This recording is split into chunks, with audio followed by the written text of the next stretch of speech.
Birinciden siz adiletli alып барам деп келдиңиz. Adiletli söz бериңиz. Мен алдымда үчөө сүйлөдү. Мен аларга чейин чыккам. Эгерде adiletli алып барам десеген болсоңуз, мындай отчетке карап бериңиз. Урматтуу төрага, урматтуу коллегалар, бизде структура боюнча могу комитет, социалдык комитет деп атпайбызбы? Социалдык комитеттин ичинде бул убакка чейин дагы жазылган эмес, азыр дагы жазылбаптыр. Азыр Адахан Кимсанбаевич жакшы сунуш айтты, мен колдойм. Маданияты жок мамлекет болбойт.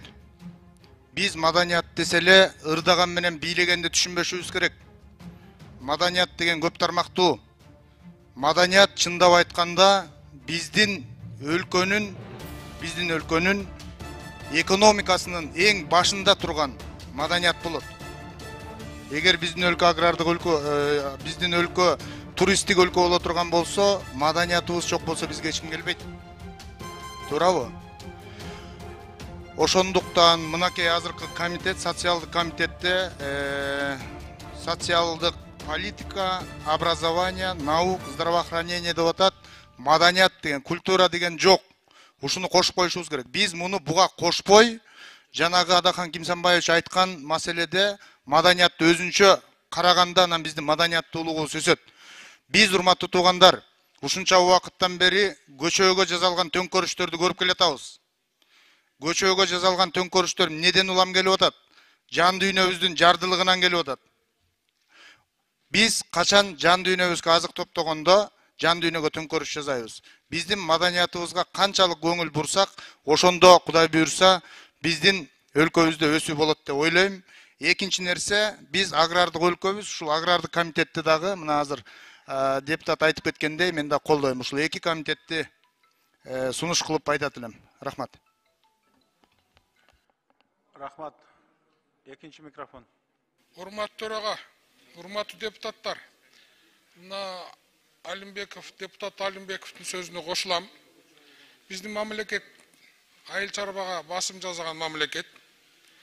Жакында өкмөт башы айтып атпайбы, урук алып келебиз, жаңы урук миллиард сомго, 10 кластердеги өзүбүз 3-4 жылдын ичинде камсыз кылабыз деп. Ошон үчүн айыл чарба менен экология өзүнчө бир комитет болуш керек. Муну кай жерге кошолун билбей, айласы жоктон алып барып архитектурага, транспорт, коммуникацияга кошуп коюптур. Мунун эмне тиешеси бар аяк менен? Ошон үчүн сиздерге өтүнүч, сураныч, ушул агрардык комитет менен экологияны өзүнчө бөлүп чыгарсак, туура болот деген ойдомун. Рахмат.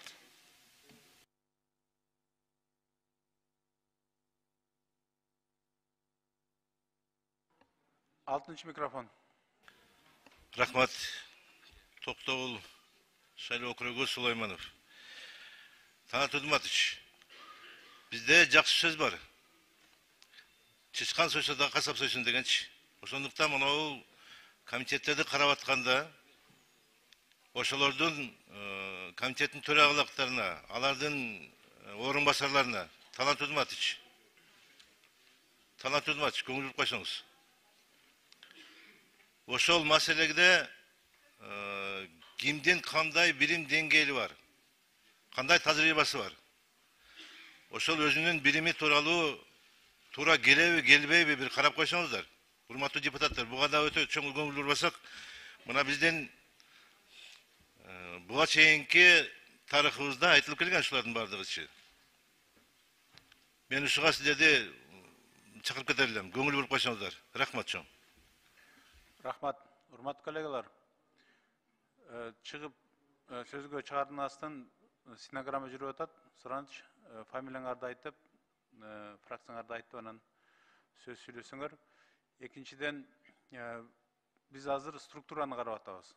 Ал эми структура боюнча гана сунушуңар болсо айткыла, анан курам боюнча келгенде өзүнчө сөз кылабыз. Биринчи микрофон.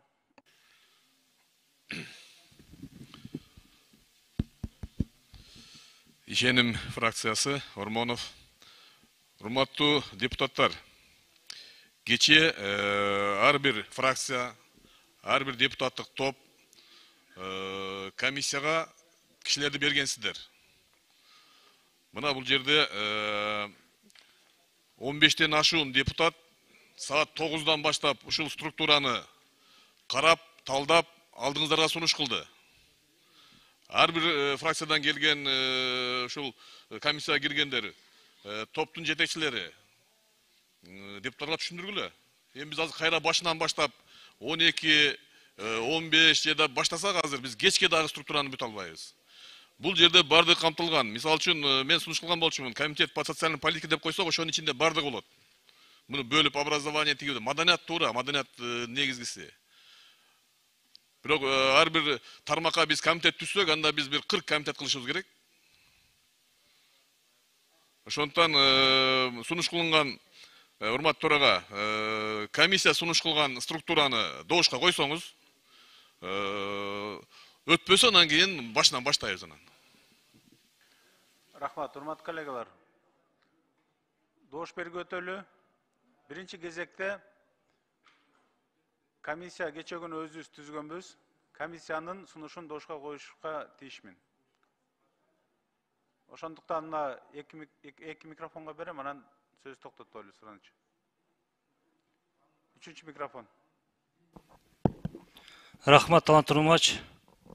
Осмонов, Ош округу номер 7. Таланттуу Нурмач, биринчиден сиз адилеттүү алып барам деп келдиңиз. Адилеттүү сөз бериңиз. Мен алдымда үчөө сүйлөдү. Мен аларга чейин чыккам. Эгерде адилеттүү алып барам десеңиз болсоңуз, мындай отчетке карап бериңиз. Мен айтарым мындай. Була комитеттер боюнча ушулунга чейин 9 комитет болгон. Эч кандай чыры жок эле иштеп келгенбиз. Менин сунушум ошол 9 боюнча эле калсын. Бул мен жөн эле сунушум. Ал жерде бардыгы камтылган. Бул жерде кыскарып кеттир кээ бирлери. Рахмат. 5-нчи микрофон. Мен 6-нчы Арман округунан элдик топтон Нурбаев Жалалдин. Мен кош айта турган нерсе, менден мурдагы депутаттар деле көйгөйдү айтып келди. Биз Кыргызстан агрардык республикабыз. Анан агрардык комитет менен транспорт, коммуникация, архитектура менен кошуп коюптур. Мен ойлойм, бул депутаттардын деле же болсо тышка чыгып иштеген комиссиянын деле убактысы болбойт караганга. Эң негизгиси мына быйыл көрдүңүздөр, суу маселеси региондордо кандай кыйын болду, дыйкандар кандай кыйналды. Ошол маселелерди үрөнчүлүк боюнча же болбосо жер семизгичтер боюнча жерлердин структурасы азыр өтө начар абалга келген. Көп жылдан бери жерлерди которуу менен айдоо эч бир мамлекеттик мындайча айтканда көзөмөлдөн чыгып кеткен. Ошолордун баарын иретке келтирүү үчүн агрардык өзүнчө саясат немени комитетти калтырууну мен сунуштайт элем. Анан Кудай буйруса элибизде биринчи нам болсо, токчулук болсо, жашоо жакшы болот, калган бардык нерсе кийин болот дейт. Ошондуктан агрардык маселени мамлекеттин мындайча айтканда коопсуздугуну сактоо үчүн эң негизи агрардык маселе. Ошону сиздерден урматтуу депутаттардан да сурап кетет элем, ушул калтырып койсоңуздар.